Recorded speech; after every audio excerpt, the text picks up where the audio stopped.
Olá, gente, estamos em mais uma semana reunidos para prosseguirmos nos comentários do livro Mestre de Amor, que é um livro de Joana de Ângeles, ditado por Divaldo Pereira Franco, hoje introduzindo o capítulo de número 43, denominado Orações Encomendadas. Interessante o título, né? Não somente oração por ti.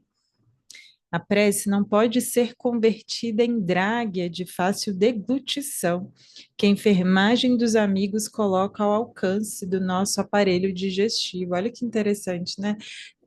Esse título ele já vem como que dar um mote, né, para a lição de hoje, que é no sentido de, sabe quando a gente pede para os outros, nossa, ora por mim, eu estou precisando tanto, né? Eu não sei o que fazer, me ajuda, ora por mim.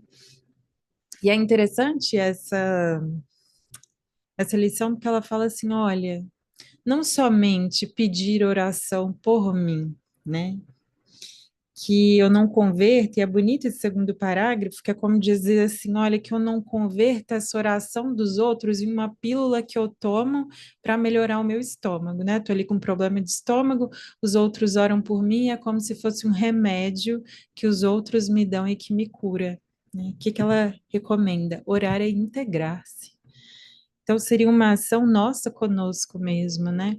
Claro, não está excluindo a possibilidade de que os outros orem por nós, mas sobretudo que a gente, né? E é sempre essa tomada de responsabilidade de que sou eu que conduzo a minha vida, de que sou eu que tomo as minhas decisões, que também é parcela minha orar para quê? Para que eu me integre, para que eu crie antenas, né? Com o mundo maior, com energias mais sutis, com outro tipo de vibração que é como se diz, os outros podem sim, e que bom que existem os outros que podem me ajudar e facilitar muitas vezes a minha caminhada, mas como se diz, a gente veio só, voltará só, porque no final das contas é uma jornada muito individual, né? É aquilo que eu faço da minha vida, é aquilo com o qual eu me conecto quando eu fizer a passagem. O tipo, o grau de energia vai ser o grau que hoje eu mantenho, né? E por mais que as pessoas possam orar, possam tentar me ajudar, esse trabalho é meu, né? Não posso delegar esse trabalho. As pessoas podem sim me ajudar e me ajudam muito, mas esse trabalho é meu.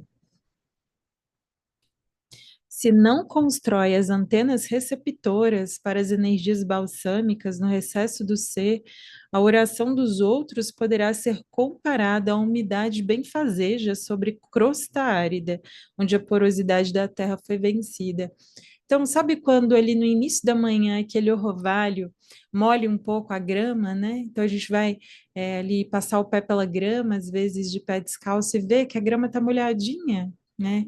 Mas aquela água não necessariamente penetra, ou seja, chega a molhar, né? Porque é isso, as orações elas não são desperdiçadas, mas é como se fosse nós, né? Essa comparação dessa terra tão árida, que não tem porosidade para que suficiente para que essa umidade alheia, né, possa penetrar no nosso solo.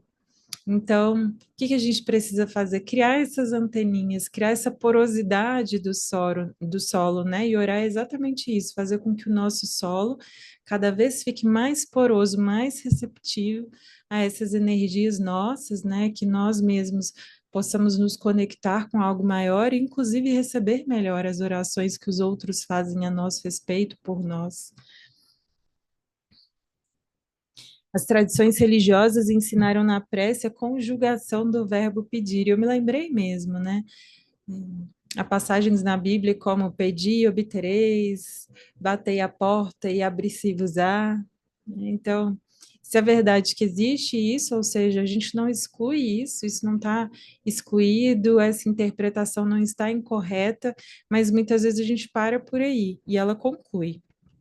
E esqueceram que o apelo para se fazer considerado deve revestir-se de condições essenciais ao mérito, sem o que a improcedência da solicitação se constata na resposta celeste. Então olha que bonito, né? Não é negar essas passagens bíblicas, mas é complementar. Para merecê-las, eu preciso ter esse mérito, que é o que Joana fala aqui.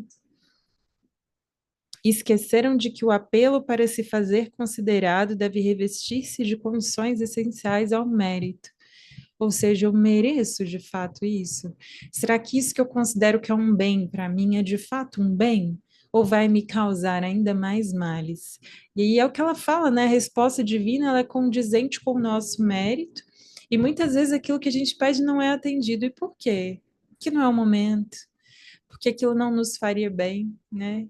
E é interessante perceber que nós somos mesmo essas crianças espirituais que fazemos desejos e apelos, né? Que temos desejos e fazemos apelos à espiritualidade maior, muitas vezes sem entender aquilo que a gente pede, sem perceber profundamente se aquilo de fato é um ganho espiritual para nós, né? Então, muitos ganhos na matéria são perdas espirituais gigantes, né? Muitas vezes a satisfação dos nossos desejos, no final das contas, corresponde para nós quase como uma entrada em um poço sem fundo, sem que a gente perceba isso, e que para nós muitas vezes é o ápice ali da nossa evolução, o ápice da nossa vida, né? A satisfação dos nossos desejos. Todavia, nem sempre o silêncio divino significa ausência de consideração ao apelante. E é verdade, né? Muitas vezes a gente interpreta esse silêncio como falta de ajuda, mas a grande verdade, né, nos momentos desafiadores, marcantes, né, da nossa vida, a gente vai perceber, inclusive, que essa presença da espiritualidade, essa presença amiga, ela vem em forma de um silêncio reconfortante, né? Muitas vezes a situação não se modificou, mas é como se a nossa energia fosse reabastecida de uma forma assim incomum, ou mesmo passado assim um tempo em que a gente já tinha perdido as esperanças, de repente, não mais que de repente, né, em passado o tempo necessário e justo das coisas, a vida muda, né, como se o vento mudasse de direção, mas não é brusco, né? Nada é brusco, nada de resposta celeste vem no grito, nada de resposta celeste não, é na calma, é no silêncio, é na tranquilidade, é quando a gente consegue fazer uma oração e se conectar profundamente com a vida. É assim que a vida conversa conosco, é assim que as respostas vêm, né? Na calmaria mesmo. Não é no turbilhão do momento, não é a gente se contaminando com as nossas emoções, com as circunstâncias ali de momento. Não, tudo isso vai passar, né? É que a sabedoria celestial responde conforme as reais necessidades da alma e não consoante os desejos aparentes. Isso é tão belo. Acho que nós que já vivemos um pouco, a gente percebe assim, caramba, quantos desejos equivocados, ainda bem que muitas vezes aquilo que eu desejava, né, naquele ano não aconteceu. Muitas vezes aquilo que a gente considera uma pena imensa, ou seja, uma tristeza imensa de não se realizar na nossa vida, aquilo às vezes foi a maior dádiva celestial que Deus nos deu. Então, muitas vezes a resposta celeste é muito diferente daquilo que a gente deseja. Mas será que Deus, sendo um Deus justo e bom, que está a todo momento escolhendo pela nossa melhoria e evolução, que deseja profundamente isso de todos nós, vai nos dar realmente oportunidades ruins? E é pensar, né? Muitas vezes aquilo que eu entendia como a coisa mais terrível que me aconteceu na vida, ou aquilo do qual eu mais tinha medo e aconteceu, de repente, não, de repente se tornou aí uma oportunidade bonita, de repente eu compreendi a vida de outro modo, de repente me trouxe tanto crescimento espiritual, e tá tudo certo, né? Tem uma passagem em Paulo e Estevão. Paulo tinha alguns desentendimentos, se é que se pode dizer assim, né? Tinha algumas desavenças com Tiago Menor, um dos apóstolos também, né? E um dos apóstolos de Jesus. E é bonito perceber na passagem do livro quando Paulo deseja muito ir a Roma, assim, um desejo muito profundo do coração dele levar o evangelho, né? Revisitar Roma. E ele se prepara durante muitos meses para que possa empreender mais essa batalha, mais essa viagem, e de repente, alguns emissários lhe batem à porta, e qual não é a sua surpresa quando dizem que seria o emissário de Tiago Menor, né, que estava em Jerusalém, que passava por alguns apuros e que precisava muito da ajuda de Paulo. Paulo um pouco contrariado, mas já entendido, né? E é interessante perceber toda essa jornada de conversão de Saulo em Paulo, o quanto ele foi se diminuindo para que Deus de fato pudesse crescer nesse interior que se tornou gigantesco, né? Então já vinha ali de uma série de compreensões de que as coisas não eram do modo que muitas vezes ele entendia que era o melhor, né? De já ser mais forjado em pensar não naquilo que os seus caprichos, não naquilo que os seus desejos muitas vezes dizem, mas qual é a vontade de Deus ao meu respeito, né? Que bonito perceber isso. Então ele tira uma mensagem ao acaso, que é dessas que a gente vez ou outra faz também, e ele tira uma parte muito bonita da Bíblia, do Evangelho, que diz o seguinte: reconciliar enquanto há tempo com o teu inimigo. Olha que bonito, enquanto estás a caminho com ele. E ele entende, tudo bem. Eu deixo os meus desejos de lado, eu deixo esse meu sonho gigantesco de ir até Roma, e mais tarde ele iria em outro tempo e de um modo muito mais inesperado, né? Mas vai ali atender ao chamado de Jesus, né? Fazer a vontade do Pai. Então, vai até Jerusalém, encontrar com Tiago Menor, e ele é tão bonito porque ele entende profundamente aquela pessoa, consegue se reconciliar com ele, né? Os dois têm momentos assim muito bonitos de não só apararem as arestas, como se diz, mas de algum modo se compreenderem profundamente, inclusive entenderem muito as opiniões que na verdade eram divergentes e os porquês. É tão belo compreender isso, né? As pessoas pensam o que pensam e são o que são, porque tem uma história, né? Porque tem um porquê.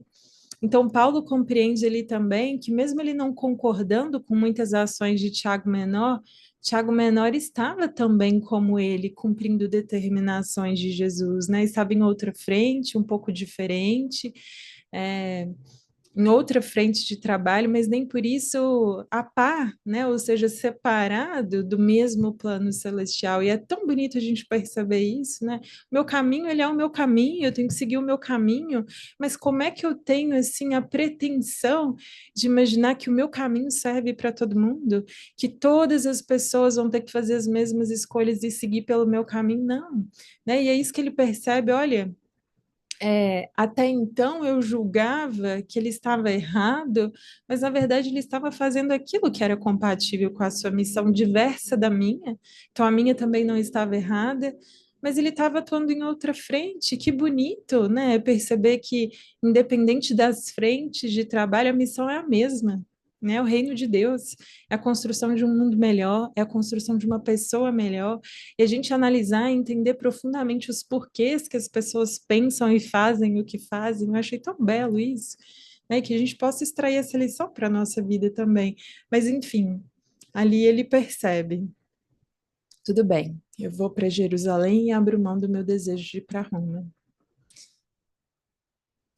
Que possamos ser um pouquinho mais Paulo, né, nesse momento. Então, nas grandes decisões da vida, naquilo que nos acontece, que a gente possa serenar nossa mente, fazer a nossa própria oração, né, e pedir pelo amparo de Deus, né, através de intuições, através de sinais, através de sonhos, mensagens, né, escritas. Nesse sentido, a oração não pode perder na enunciação verbal dos conceitos repetitivos da exaltação cerúlea, nem nas modéstias jaculatórias de memorização mecânica. Então, olha que bela ela falar, né? Olha, que não seja um repeteco, né? Que não seja muitas vezes a gente repetir mecanicamente alguns petitórios ou alguma oração já pré-feita, sem que aquilo toque o nosso coração. Né? Ok, tem a sua utilidade, se é isso que a gente consegue naquele dia, tudo bem. Mas também é muito bonito falar, olha, estou num dia difícil, não sei o que, estou desesperado muitas vezes, né? Não sei o que pedir. E vem do fundo do coração e tá tudo certo, isso já é uma oração também, né? Deve ser trabalhada nos recessos das legítimas aspirações da vida, em manifestações do espírito, como obra extrasensorial, em que falem as legítimas aspirações da vida, em manifestações de enriquecimento interno junto às fontes poderosas da majestade divina.